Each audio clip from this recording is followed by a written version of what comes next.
Halo semuanya, sekarang kita akan melanjutkan materi kita mengenai metode void. Nah, bagaimana sih cara kita memakai metode void ini dalam satu program Java atau NetBeans? Nah, ada dua hal yang perlu diperhatikan di sini, yaitu penulisannya di dalam public class, dan yang kedua, pemanggilannya di program utama. Kita mulai dari penulisan metodenya dulu.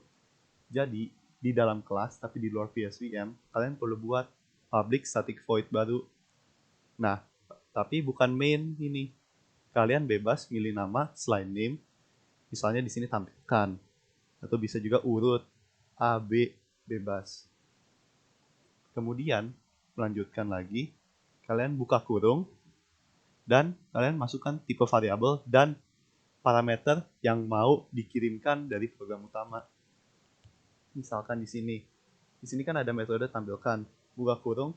Nah, kalian mengekspektasi untuk menerima suatu integer atau dua buah integer di dalam kasus ini dari program utama.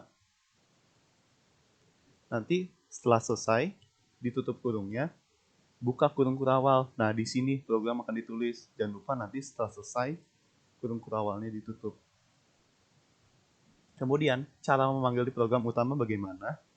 Kalian cukup dengan menuliskan nama metodenya, buka kurung, dan menuliskan variabel apa aja yang mau dikirim ke metodenya. Misalkan di sini, untuk metode yang sama tampilkan, kalian cukup menulis tampilkan, buka kurung, kemudian kalian tulis A, yaitu misalnya kalian dari integer A di program utama, tulis saja A dan B. Nah, perhatikan juga, di sini kan ada dua variabel kan yang diterima, dan di sini ada dua variabel yang dikirim. Perhatikan bahwa nggak boleh jumlah variabelnya berbeda. Di sini ada dua misalnya, di sini cuma menerima hanya satu, nanti akan terjadi error. Jadi, untuk pengiriman parameter array akan sama dengan pengiriman variabel biasa. Misalkan di sini ada metode input matrix, kita punya integer k yang berupa array 2 dimensi ini. Nah, untuk di program utamanya saat mengirimnya, hanya perlu didefinisikan sebagai k doang. Nggak perlu ada k kurung kotak di program utamanya. Misalkan juga ada huruf di sini, string huruf, cukup hurufnya saja. Nah, berbeda di dalam metodenya. Di metodenya, kalian kan tulis public static void, namanya input matrix, kemudian kalian definisiin di sini bahwa k itu adalah array 2 dimensi. Maka ditulis integer k kurung kotak. Lanjut, string huruf. Nah, perhatikan di sini bahwa tipe variabelnya harus konsisten. Misalnya huruf di sini adalah integer. Di sini dimintanya atau diterimanya adalah string. Di sini akan ada error. Karena kita ngasihnya integer, tapi kita mau nerimanya string. Error dong programnya. Kemudian array-nya harus berjumlah dimensinya sama. Artinya misalnya di sini k-nya dikirim cuma array kurung kotaknya 1 atau 1 dimensi. Sedangkan di sini menerimanya 2 dimensi. Nah, di sini diperhatikan bisa ada error kalau berbeda. Nah, untuk pemberian variabel dapat dilihat pada contoh berikut. Di sini ada program yang mempraktekkan cara memakai metode void secara simple. Di sini ada program utamanya dan di sini ada metode void-nya. Nah, setelah dijalankan, kita deklarasikan dulu integer k ini sama dengan 9. Setelah ditampilkan, nah dia masuk ke dalam metode tambah. Nah, yang dikirimkan adalah integer k. Nah, masuk ke metode sini, tambah integer L. Nah, L ini kenapa beda? Jadi, L ini kita definisikan sebagai representasi dari K.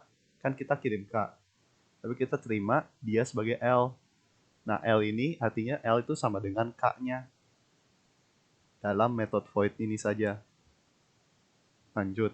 Nah, sekarang kan ditampilkan kan nilai K-nya berapa. Nah, kita pakai L karena dalam metode ini K-nya itu menjadi L. Nah, habis itu L-nya ditambah 5. Jadi sekarang L-nya 14 kan. ditampilkan L-nya 14 atau K-nya. Nah, setelah selesai, kembali lagi, dia akan di print lagi nih. Nilai K setelah kelas tambah adalah K. Nah, di sini hasilnya akan sama dengan 9. Kenapa? Karena ini adalah public static void. Jadi dia tidak akan memberikan nilai kembali walaupun program itu sudah dijalankan. Jadi apa yang dilakukan di public static void tambah ini tidak mengefek program utamanya. Jadi K-nya ini tidak berubah walaupun si L ini berubah. Nah, kalian boleh mencoba programnya sementara. Akan diberikan waktu. Untuk pengiriman variabel array dan dikerjakan dalam metode, itu kira-kira berbeda hasilnya dengan apabila kita memakai variabel biasa. Perbedaannya di mana sih? Jadi, ketika kita mengirim variabel array ini ke dalam metode, kemudian nilainya ditambah 5, variabel K-nya atau di sini L-nya kan ditambah 5 kan dalam array. Setelah dikembalikan, nilai K-nya yang telah dikirimkan dan diubah di metodenya akan tetap berubah. Tadinya kan 9, dalam metode ini ditambah 5. Jadi 14 dong.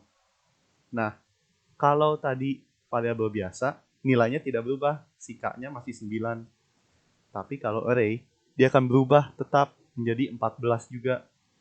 Nah, ini kalian bisa coba sendiri di programnya, lihat apakah variabel ini nilainya berubah. Jadi sampai sini materi untuk metode void. Apabila ada pertanyaan, bisa kalian tanyakan pada asisten kalian masing-masing. Sekian dan terima kasih.